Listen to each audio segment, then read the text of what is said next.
Assalamualaikum warahmatullahi wabarakatuh. Saya Dr. Rizky Amalia, peserta Latsar Angkatan 20, Kelompok 2, NDH 15, akan menyampaikan hasil tugas agenda 1 mengenai analisis isu kontemporer berdasarkan tupoksi di instansi kerja dengan tutor Bapak Dr. Andes Saipur Rahman MPD, BPSDMD Provinsi Kalimantan Selatan. Kerangka tugasnya adalah 1. Membuat daftar isu. 2. Melakukan penapisan isu dengan metode APKL dan metode USG. 3. Memilih isu. 4. Membuat analisis fishbone. 5. Membuat analisis SWOT. Dan 6. Membuat alternatif pemecahan masalah. Daftar isu yang diangkat di unit hemodialisis Rumah Sakit Haji Bu Yasin Praihari yaitu ada 4. Yang pertama, menurunnya kepatuhan pasien, pengunjung, dan tenaga kesehatan terhadap protokol kesehatan COVID-19. 2. Kejadian malnutrisi yang cukup tinggi pada pasien hemodialisis. 3. Masih ada pasien menunda atau menolak terapi hemodialisis setelah terdiagnosis gagal ginjal. 4. Pasien baru hemodialisis harus masuk daftar tunggu untuk mendapat terapi hemodialisis di rumah sakit. Penapisan isu dengan metode APKL yaitu aktual, problematik, kekhalayakan, dan kelayakan. Untuk isu yang pertama, yaitu menurunnya kepatuhan pasien, pengunjung, dan tenaga kesehatan terhadap protokol kesehatan COVID-19 mendapat nilai aktual 5, problematik 3, kekhalayakan 3, dan kelayakan 2 dengan jumlah 13 menjadi prioritas keempat. Kemudian isu kedua tentang kejadian malnutrisi yang cukup tinggi pada pasien hemodialisis mendapat nilai aktual 4, problematik 4, kekhalayakan 4, dan kelayakan 4 dengan jumlah 16 menjadi prioritas pertama. Isu mengenai masih ada pasien menunda atau menolak terapi hemodialisis setelah terdiagnosis gagal ginjal mendapat nilai aktual 4, problematik 4, kekhalayakan 3, dan kelayakan 3 dengan jumlah nilai 14 menjadi prioritas ketiga. Isu tentang pasien baru hemodialisis harus masuk daftar tunggu untuk mendapat terapi hemodialisis mendapat nilai aktual 4, problematik 4, kekhalayakan 4, dan kelayakan 3 dengan jumlah nilai 15 menjadi prioritas kedua. Kemudian penapisan isu menggunakan metode USG. Isu pertama mendapat nilai urgensi 3, seriousness 3, dan growth 2 dengan jumlah nilai 8 menjadi prioritas keempat. Isu kedua mendapat nilai urgensi 4, seriousness 4, dan growth 5 mendapat nilai 13 dengan prioritas pertama. Isu ketiga mendapatkan nilai urgensi 4, seriousness 4, dan growth 3 dengan total nilai 11 menjadi prioritas ketiga. Dan isu keempat mendapat nilai urgensi 4, seriousness 4, dan growth 4 dengan total nilai 12 menjadi prioritas kedua. Dari kedua metode penapisan isu tersebut, maka didapatkan bahwa isu yang akan diangkat adalah tentang kejadian malnutrisi yang cukup tinggi pada pasien hemodialisis. Kemudian melakukan analisis fishbone.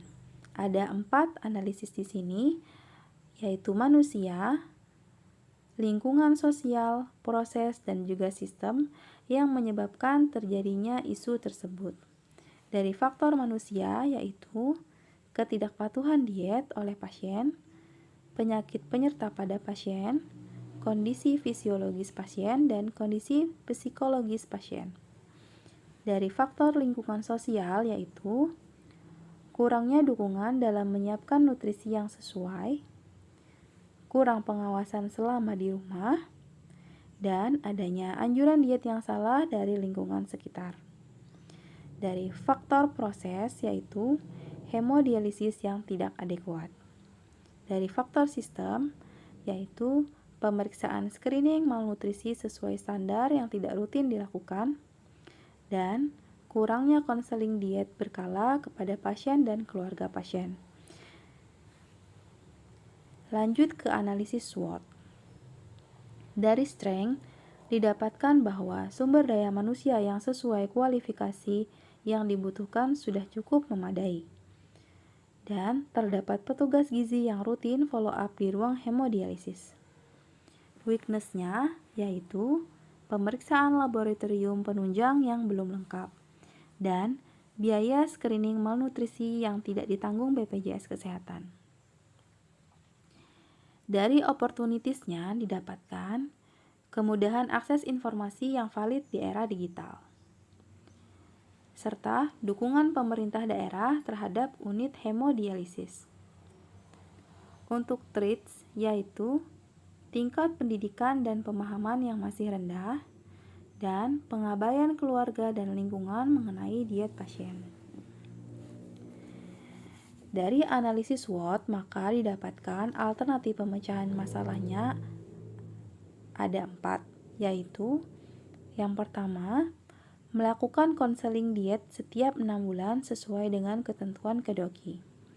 Dengan tahapannya adalah menentukan jadwal, berkoordinasi dengan tenaga ahli gizi, membuat diagnosis status nutrisi setiap pasien, dan menentukan diet yang sesuai keadaan masing-masing pasien. Output yang diharapkan adalah pasien dan keluarga dapat menerapkan pola diet yang sesuai dengan status nutrisi pasien.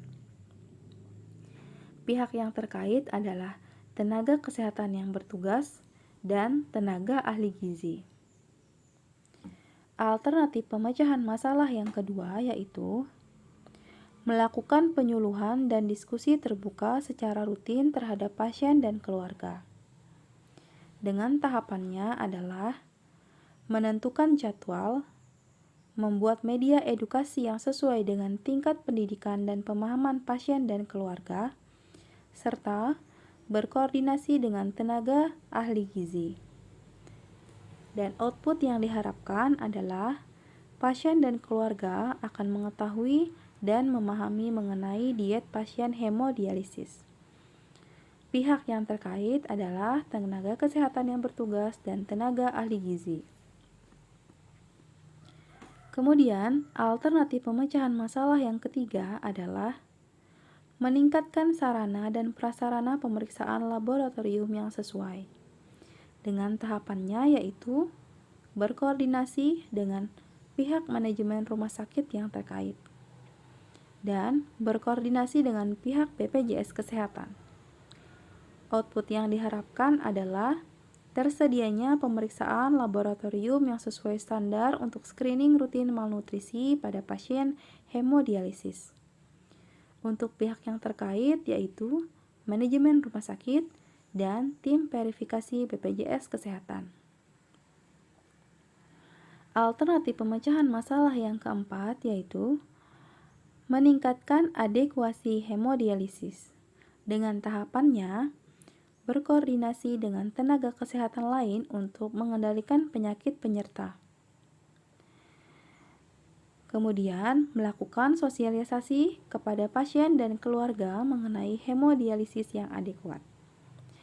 Output yang diharapkan adalah adekuasi hemodialisis setiap pasien dapat tercapai.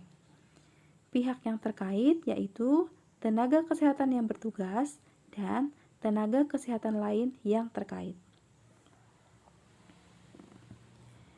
Baiklah, demikian yang dapat saya sampaikan mengenai analisis isu kontemporer sesuai dengan tupoksi di instansi kerja. Atas perhatiannya, saya ucapkan terima kasih. Wassalamualaikum warahmatullahi wabarakatuh.